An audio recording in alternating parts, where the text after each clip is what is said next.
Čau, ja som Patrik a rád by som vám predstavil výhody pištole Misura.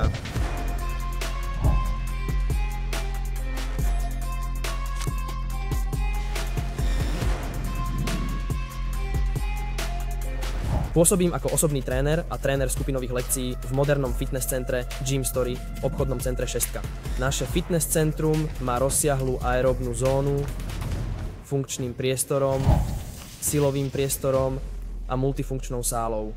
V dnešnej uponáhlanej dobe, keď sa všetci orientujeme na výkon, často zabúdame na regeneráciu a prípravu na tréning. A práve s regeneráciou a prípravou na tréning nám môže pomôcť pištoľ Misura.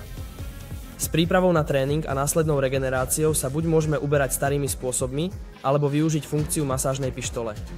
Pre prípravu pred tréningom je dôležité svaly zahriať a prekrviť. To buď môžeme urobiť samotným cvičením, alebo využiť funkciu pištole. Pištol nájde svoje využitie najmä po tréningu v čase regenerácie.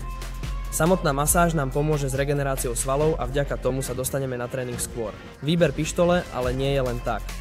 Masážne pištole majú rôzny výkon. Pravidelne trénujúci jedinci by si mali vyberať medzi silnejšími prístrojmi. Práve jedným z nich je pištol Misura model MVX Pro. Táto masážna pištoľ má silný motor, vďaka ktorému môžeme masáž robiť do väčšej hĺbky než s bežnými pištoľami. Vybavenie pištole ďalej obsahuje 9 hlavíc, z ktorých jedna je chladivá a nahriata. Ďalej je pištoľ vybavená rýchlou výmenou. Batérie. Ja osobne masážnu pištoľ používam najčastejšie počas regenerácie a som presvedčený, že každý, kto to myslí s cvičením vážne, by mal jednu takúto pištoľ mať.